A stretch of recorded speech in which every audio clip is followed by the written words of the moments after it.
Hello viewers and listeners, SP lessons के YouTube channel में मैं साक्षी शर्मा आप सभी का एक बार फिर से बहुत बहुत वेलकम करती हूँ। तो जैसे कि आप ये इमेज देख रहे हैं जिसमें कि आरआरबी एनटीपीसी 2020 यानी कि 2020 का जो आपका एग्ज़ाम होने वाला है अब 28 दिसंबर से जो शुरू होने वाले हैं एग्ज़ाम फेज़ 1 के जो आपके एग्ज़ाम हैं जो कि आपके 28 दिसंबर से 13 जनवरी तक चलेंगे। फेज़ 1 का ये एग्ज़ाम होगा, ये बात तो आप सभी भी जानते ही होंगे। तो आज की जो हमारी वीडियो है उसमें हम आपके साथ बात करने वाले हैं आरआरबी एनटीपीसी 2020 का जो ये आपका एग्ज़ाम जो कि 28 दिसंबर 2020 से होने वाले हैं फेज़ 1 के, उनकी जो गाइडलाइन है वो डिक्लेयर हो चुकी हैं ऑफिशियली, और साथ ही साथ एडमिट कार्ड जो है वो भी रिलीज़ हो चुका है। तो आज की जो हमारी वीडियो है उसमें हम ऑफिशियल गाइडलाइन जो है उसके बारे में, साथ ही साथ हम डाउनलोड कैसे कर सकते हैं एडमिट कार्ड को, एग्ज़ाम सेंटर से रिलेटेड जो कुछ चीज़ें हैं, और एक टिप्स यानी कि अब लास्ट टाइम जो चल रहा है तो इसके लिए ही एग्ज़ाम के लिए क्या इंपॉर्टेंट टिप्स होंगी जो कि आप लोगों को फॉलो कर लेनी चाहिए, उस सभी को आज की वीडियो में आपके साथ डिस्कस करने वाले हैं। तो चलिए हमारी जो आज की वीडियो है उसको शुरू करते हैं। और आप अगर एसपी लेसन्स के यूट्यूब चैनल पर नए हैं तो जल्दी से चैनल को सब्सक्राइब कर लीजिए। तो चलिए वीडियो को शुरू करते हैं। आरआरबी एनटीपीसी 2020 जो कि एग्ज़ाम जैसे कि मैंने आपको बताया ही है अभी 28 दिसंबर से फेज़ 1 का जो एग्ज़ाम है 13 जनवरी तक 2021 तक जो चलेगा वो शुरू होने वाले हैं। 28 तारीख को दिन ही कितने रह गए हैं। तो चलिए बात करते हैं। सबसे पहले देख लेते हैं हम दिशा निर्देश की अगर हम बात करें तो उसमें क्या क्या डायरेक्शंस हैं, क्या क्या गाइडलाइंस हैं जो कि प्रोवाइड की गई हैं। क्योंकि आरआरबी एनटीपीसी का जो ये एग्ज़ाम है जिसकी की डेट तो डिक्लेयर हो ही चुकी थी, तो इसका जो ये फर्स्ट जो फेज़ है इसमें अप्रोक्स इतना अनुमान लगाया गया है कि जो कैंडिडेट्स हैं वो लगभग 23 लाख कैंडिडेट्स जो होंगे वो ये परीक्षा देंगे। ठीक है, तो उसी के लिए सबसे पहले एक चीज़ मैं आपको बता दूं कि बहुत सारी वीडियोस भी होंगी, बहुत सारी न्यूज़ भी आएंगी, फेक्स भी होंगी जिसमें से। तो उसी के लिए मैं आपको एक बात कहना चाहूँगी कि कोई भी जो न्यूज़ हो, चाहे वो आरआरबी के एग्ज़ाम से रिलेटेड हो या फिर अदर किसी भी एग्ज़ाम से रिलेटेड हो, जो भी न्यूज़ हो, चाहे वो जॉब नोटिफिकेशन से हो, जो एग्ज़ाम हो उसी की जो ऑफिशियल वेबसाइट हो उस पर जो न्यूज़ आए उन्हीं पर विश्वास करें। क्योंकि बहुत सारी चीज़ें ऐसी भी होती हैं जो फेक आती हैं और स्टूडेंट्स के लिए वो प्रॉफिटेबल नहीं होती। तो जो इसका ओरिजिनल लिंक होगा, ऑफिशियल वेबसाइट होगी, वो आपको डिस्क्रिप्शन में मिल जाएगी। वहाँ से आप उस पर जाकर जो ऑफिशियली न्यूज़ है या गाइडलाइन है कुछ भी है वो देख सकते हैं।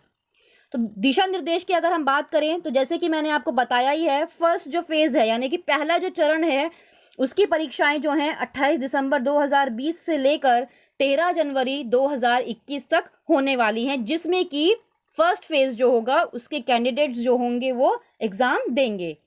नेक्स्ट है मास्क पहनना अनिवार्य होगा एग्जाम सेंटर में, चाहे वो कैंडिडेट हो या फिर एग्जामिनर हो, दोनों को ही मास्क जो है वो पहनना बेहद रूप से अनिवार्य है। एक बात मैं यहाँ पर आपको बता दूं कि अगर कैंडिडेट जो है वो रुमाल या फिर गमछा बांधकर अगर जाते हैं तो उनको एग्जाम सेंटर में बैठने नहीं दिया जाएगा। तो मास्क पहनना मैंडेटरी है। अगर इन केस आप मास्क नहीं लेकर जाते हैं तो आपको सेंटर पे ही मास्क दिया जाएगा, तब आपको एग्जाम हॉल में जाने की परमिशन मिलेगी। ठीक है। नेक्स्ट है सैनिटाइजर। कैंडिडेट को जो ये गाइडलाइन ऑफिशियली डिक्लेयर की गई है इसमें कैंडिडेट्स को ये बोला गया है कि आपको अपने साथ 50 ml की जो सैनिटाइजर की छोटी वाली बॉटल आती है वो कैरी करके ज़रूर लेकर जाना है, जिसमें कि एग्ज़ाम सेंटर जो होगा वहाँ पर तो सैनिटाइजेशन प्रॉपर किया ही जाएगा, लेकिन कैंडिडेट को भी जो छोटे वाली ml की बॉटल आती है वो कैरी करने के लिए बोला गया है। क्योंकि ये चीज़ तो आप और हम दोनों ही जानते हैं कि कोविड का जो सिचुएशन चल रहा है, तो ये जो गाइडलाइन है स्पेशली इनको हम कोविड की गाइडलाइन बोलेंगे कि कोविड जो गाइडलाइन है ये इनका पालन करना अनिवार्य ही होगा। क्योंकि अभी रिसेंट में 11 दिसंबर को ही जो डिक्लेरेशन हुआ था उसमें सेंट्रल गवर्नमेंट और स्टेट गवर्नमेंट ने कोविड जो ये 19 पैंडेमिक चला हुआ है इसके लिए ये चीजें बहुत स्पेशली तौर पर बोली गई हैं। नेक्स्ट है 6 फीट की दूरी। जब आप एग्जाम हॉल जो होगा वहां पर जब आप बैठेंगे तो आपको सोशल डिस्टेंसिंग का पालन करना ही करना है। ये बात तो आपको भी अच्छे से मालूम है, क्योंकि जो एग्जाम सेंटर में जो सीट्स होंगी वो अप्रोक्स इतनी फीट की दूरी पर होंगी, और जब आपकी चेकिंग की जाएगी तब आपको भी इस चीज का खुद से ही ध्यान रखना है कि आपको सोशल डिस्टेंस जो है वो मेंटेन करके रखना है। नेक्स्ट है शरीर का तापमान परीक्षा केंद्र पर चेक कराना होगा।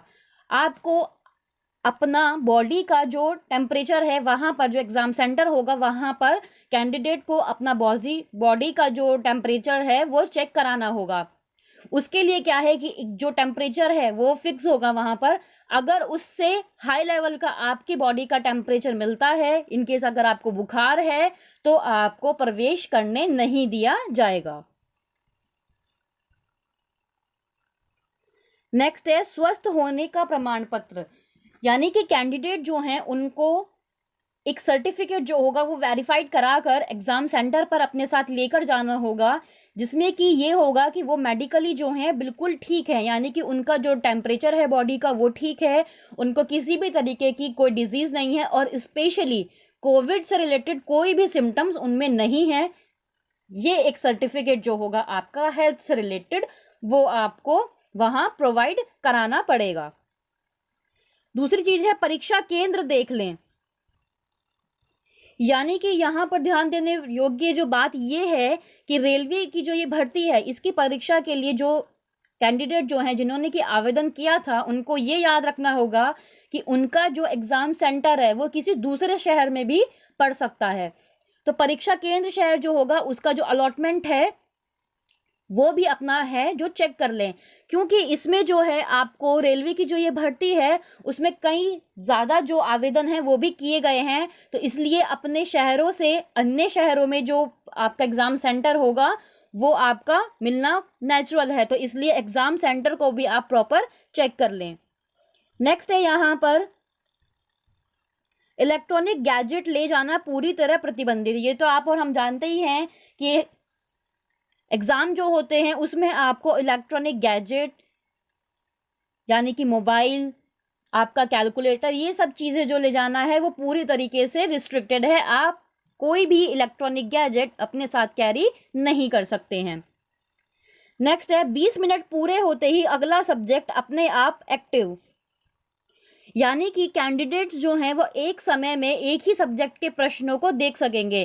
तो जैसे कि वहां पर 20 मिनट पूरे हो जाएंगे तो 20 मिनट पूरे होते ही अगला सब्जेक्ट जो होगा वो अपने आप एक्टिव हो जाएगा, क्योंकि बहुत बार ऐसा होता है कि अगर हम कंफ्यूज हो जाते हैं या टाइम का अगर हमें मैनेजमेंट प्रॉपर नहीं लगता तो हम ये सोचते हैं कि कुछ क्वेश्चन हम मैथ्स के कर लें, कुछ क्वेश्चन हम रीजनिंग के कर लें। तो उसी के लिए ये बात यहाँ पर बताई जा रही है कि एक सब्जेक्ट के लिए जैसे कि 20 मिनट होगा तो 20 मिनट पूरे होते ही अगला सब्जेक्ट जो होगा वो अपने आप एक्टिव हो जाएगा। नेक्स्ट है उम्मीदवार पेपर खत्म होने के बाद इन्विजिलेटर के आदेश के बाद ही अपनी सीट से उठ सकेंगे। जब आपका एग्जाम जो है वो टाइमिंग पूरा हो जाएगा तो जब तक आपको एग्जामिनर जो होगा वहां पर वो आदेश नहीं करे, इंस्ट्रक्शन नहीं देगा, तब तक आपको अपनी सीट से नहीं उठना है। ये चीज भी आपको यहाँ पर ध्यान रखनी है। एक चीज और यहाँ पर मैं आपको बता दूं कि एग्जाम सेंटर जो होगा, सीट्स जो होंगी वो प्रॉपर वहां पर सैनिटाइज की जाएंगी, क्योंकि ये जो एग्जाम है वो शिफ्ट में होते हैं। तो जैसे कि फर्स्ट शिफ्ट जो है वो खत्म हो जाएगी तो उसके बाद प्रॉपर जो हॉल है उसको सैनिटाइज किया जाएगा, उसके बाद ही सेकंड जो शिफ्ट होगी उसके बच्चे वहां पर आ पाएंगे।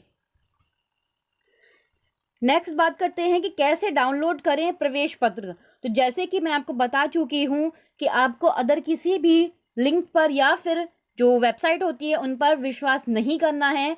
तो प्रवेश पत्र जो होगा उसके लिए जो ऑफिशियल वेबसाइट है वो आपको डिस्क्रिप्शन में मिल जाएगी, वहां पर क्लिक करके आप जो है अपना डाउनलोड कर सकते हैं एडमिट कार्ड। तो जैसे कि ये आपको बताया ही है हमने कि एनटीपीसी का जो ये आरआरबी का एग्जाम है, इसका जो फर्स्ट राउंड है उसका जो एग्जाम है वो 28 दिसंबर को होने जा रहा है। नेक्स्ट है कि रिजर्व कैटेगरी के जो कैंडिडेट्स होंगे उनके लिए ट्रैवल पास भी जारी किए गए हैं, क्योंकि जो नोटिफिकेशन डिक्लेयर हुई है तो उसके लिए ये है कि एंट्री जो होगी उसके लिए एक चीज मैं आपको बता दूं कि एडमिट कार्ड के अलावा आपको एक आईडी प्रूफ भी लेकर जाना होगा। और साथ ही साथ जो नोटिफिकेशन जो डिक्लेयर हुआ है उसमें ये है कि सीबीटी फर्स्ट फेज का जो ये एग्जाम है, इसका जो आयोजन है ये टोटल 15 जो भाषाएं होंगी यानी कि 15 जो लैंग्वेजेस होंगी उनमें किया जाएगा। इसमें आपकी हिंदी, असमिया, कन्नड़, कोंकणी, मराठी, उर्दू, तमिल और भी जो लैंग्वेजेस हैं वो इसमें इंक्लूड हैं। और साथ ही साथ यहाँ पर जैसे कि लिखा हुआ है तो इसमें एडमिट कार्ड जो होगा आपका, उसके साथ ही रिजर्व कैटेगरी के जो कैंडिडेट्स हैं उनके लिए ट्रैवल पासेस जो हैं वो भी इशू किए गए हैं। तो जैसा कि मैंने आपको बताया है कि जो लिंक है वो आपको डिस्क्रिप्शन में मिल जाएगा, तो उस पर जब आप क्लिक करेंगे जो कि ऑफिशियल लिंक होगा, तो कुछ इस तरीके की, जैसे कि आप यहाँ पर फोटो में देख पा रहे हैं, इस तरीके की जो स्लाइड होगी वो आपके सामने खुलकर आएगी, जिसमें कि आपको आपका जो रजिस्ट्रेशन नंबर होगा वो डालना पड़ेगा और साथ ही साथ डेट ऑफ बर्थ डालनी पड़ेगी। और उसके बाद आप लॉगिन करेंगे तो आप अपना एडमिट कार्ड जो है वो वहां से डाउनलोड कर सकते हैं। नेक्स्ट है पासपोर्ट साइज फोटो और फोटो आईडी प्रूफ। जैसे कि आपका जो डाउनलोड हो जाएगा एडमिट कार्ड, उसके बाद उस पर अपना पासपोर्ट साइज आपको फोटो लगाना होगा, जो कि कैंडिडेट्स जो होंगे उनको एग्जाम सेंटर पर पहुंचते ही सबसे पहले वहां अपना एडमिट कार्ड दिखाना होगा। एडमिट कार्ड पर फोटो पासपोर्ट साइज लगा होना बहुत ज़्यादा अनिवार्य है और इसी के साथ साथ ही एक फोटो आईडी प्रूफ भी आपको दिखाना होगा। अगर आपके पास फोटो आईडी प्रूफ नहीं होगा तो केवल एडमिट कार्ड के बेस पर आपको एंट्री नहीं मिलेगी। साथ ही एक चीज और मैं आपको यहां बता दूं कि ये जो पेपर है वो आपका 90 मिनट का होगा, जबकि पीडब्ल्यूबीडी के कैटेगरी के जो कैंडिडेट्स होते हैं उनके लिए ये 120 मिनट का होगा। नेगेटिव मार्किंग होती है एग्जाम में, ये तो आपको पता ही है, और कोई अगर गलत उत्तर यानी कि रॉन्ग आंसर होगा तो उसके लिए 1/3 जो मार्क्स है वो आपका काटा जाएगा। ठीक है, चलिए बात करते हैं हम एक चीज और कि आरआरबी एनटीपीसी की जो ये भर्ती है यानी कि 3 जो इसके स्टेप्स होंगे उसमें ये आयोजित होती है, जिसमें कि आपका कंप्यूटर बेस्ड जो इंस्पेक्शन भी होता है सीबीटी का, उसके बाद फिर आपका एग्जाम और उसके बाद एक इंटरव्यू भी होता है। तो पहला जो चरण है वो सीबीटी के नॉर्मलाइज स्कोर का उपयोग दूसरे चरण के सीबीटी के जो कैंडिडेट्स होते हैं उनकी कैपेबिलिटी के आधार पर शॉर्ट लिस्ट करने के लिए किया जाएगा। और साथ ही साथ पहला जो चरण है उसकी परीक्षा में करीब 23 लाख कैंडिडेट जो हैं वो एग्जाम देंगे। एंड में यही कि एडमिट कार्ड जो है वो आप लिंक से डाउनलोड कर सकते हैं। आगे बात करते हैं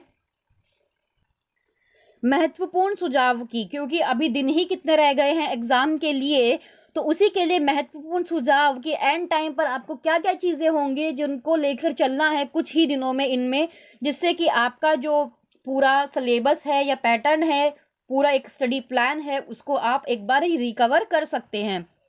तो सबसे पहले है प्रॉपर स्टडी प्लान, क्योंकि जो कैंडिडेट्स जिन्होंने एग्जाम फॉर्म फिल किया था वो अब तक अपना प्रॉपर स्टडी प्लान जो है उसको फॉलो कर ही रहे होंगे। तो अब बिल्कुल एंड टाइम आ चुका है, तो उसी के लिए आपका जो पुराना ही स्टडी प्लान है उसी को फॉलो करते रहिए, नया कुछ भी मत कीजिए। नेक्स्ट है टाइम मैनेजमेंट। जैसे कि आपने बहुत सारे प्रैक्टिस सेट भी किए होंगे, मॉक टेस्ट भी किए होंगे, जैसे कि नेक्स्ट पॉइंट यहाँ पर मॉक टेस्ट ही है, तो उसी के तरह कि आपको पता होता है कि एक क्वेश्चन करने के लिए एवरेज हमें कितना टाइम लगता है, तो उसी के अकॉर्डिंग एग्जाम में भी आपको अपना पर क्वेश्चन के लिए टाइम मैनेजमेंट प्रॉपर करके चलना है। मॉक टेस्ट, कुछ मॉक टेस्ट जो हैं वो आरआरबी की जो ऑफिशियल वेबसाइट है उस पर भी दिए गए हैं, वो जो वेबसाइट है वो आपको डिस्क्रिप्शन में मिल जानी है। मॉक टेस्ट वैसे तो जिन कैंडिडेट्स ने एग्जाम की तैयारी अब तक करे हैं वो काफ़ी मॉक टेस्ट जो होंगे वो दे भी चुके होंगे, जिसमें कि आपके मॉक टेस्ट, प्रैक्टिस सेट, बहुत सारी चीज़ें होंगी, क्योंकि उससे क्या होता है कि एग्ज़ाम देने के टाइम पर हमें किस सब्जेक्ट में कहाँ पर परेशानी फंस सकती है, ये हमें पहले ही थोड़ा इसका हम अंदाज़ा लगा सकते हैं। तो इसी के लिए मॉक टेस्ट 28 तारीख तक जितने ज़्यादा हो सके उतने ज़्यादा करें, आपको अपना एक एफिशिएंसी जो होगी वो पता चल जाएगी। नेक्स्ट है तनाव मुक्त रहें, क्योंकि परीक्षा की तैयारी जब हम करते हैं तो ऐसा ही होता है कि हम बहुत ज़्यादा स्ट्रेस्ड फील करने लगते हैं। तो उसी के लिए आपको हम कहना चाहेंगे कि परीक्षा की तैयारी जो चल रही है आपकी और ये जो लास्ट टाइम चल रहा है उसमें स्ट्रेस्ड फ्री माइंड रखें, बिल्कुल नहीं घबराएं। आप घबराएंगे नहीं तभी आप अपनी मंजिल पा सकेंगे, क्योंकि ऐसा होता है कि स्ट्रेस्ड में आकर कैंडिडेट्स जो होते हैं वो काफ़ी ज़्यादा अपने माइंड को स्ट्रेस्ड कर लेते हैं। तो इसलिए जितना हो सके तनाव ना लें, बल्कि शांत मन से एक स्ट्रैटेजी जो आप लेकर चल रहे हैं उसी के साथ तैयारी करें और उसी स्ट्रैटेजी के साथ अपना एग्ज़ाम दें। नेक्स्ट है रिवीजन। जो कैंडिडेट्स अब तक तैयारी करते आ रहे हैं उन्होंने अब तो अपना रिवीजन जो है वो चालू कर भी दिया होगा। तो जितना ज़्यादा आप अपना रिवीजन 28 तारीख तक करेंगे या फिर जिन कैंडिडेट्स की जब भी एग्ज़ाम होगा उतना ही ज़्यादा अच्छा होगा। कुछ भी नए की ओर ना जाएं। यहाँ पर एक चीज़ कि अब जो है ये बिल्कुल अंतिम चरण चल रहा है, क्योंकि कुछ ही दिन रह गए हैं एग्ज़ाम के लिए। तो किसी भी नए पैटर्न की तरफ या नए चीज़ की तरफ या दोस्तों के तहत कि ये मैंने पढ़ा है तू भी पढ़ ले, तो इस चीज़ की तरफ बिल्कुल भी ना जाएं, क्योंकि नए तरह चीज़ की ओर जाना आप पजल हो सकते हैं। तो इसलिए आपने अब तक जो तैयारी की है उसी के अकॉर्डिंग चलते रहें। और लास्ट में एक इम्पॉर्टेंट बात, जो कैंडिडेट्स जिनके एग्ज़ाम सिटी और डेट जो है उसकी डिटेल्स अभी रिलीज़ नहीं हुई है उनका एग्ज़ाम बाद के राउंड्स में होगा। तो अगर कोई कैंडिडेट्स लॉगिन डिटेल्स जो हैं वो भूल गए हैं तो उसके लिए भी रेलवे ने एक लिंक जो है अलग से वो जारी किया है। वो लिंक जो है आपको रेलवे की जो ऑफिशियल वेबसाइट है वहां पर आप सर्च करेंगे तो मिल जाएगा। तो फ्रेंड्स यही थी हमारी आज की वीडियो, जिसमें कि इम्पॉर्टेंट गाइडलाइंस, आप अपना एडमिट कार्ड कैसे डाउनलोड कर सकते हैं और साथ ही साथ कुछ इंपॉर्टेंट टिप्स जो हमने आपके साथ शेयर किए हैं। तो एग्ज़ाम जो है वो आपका आ ही गया है, ये समझिए, घबराने की बिल्कुल ज़रूरत नहीं है। जितनी लगन से आपने अपनी तैयारी अब तक की है उसी स्ट्रांगनेस के साथ अपना जो एग्ज़ाम है वो आप देकर आइए। Thank you so much. If you like this video then like, comment and share. Also subscribe our YouTube channel SP Lessons. जिन भी कैंडिडेट्स का एग्ज़ाम अब होने जा रहा है उनको मेरे साक्षी शर्मा की तरफ से और साथ ही SP Lessons की टीम की तरफ से best of luck. Be safe.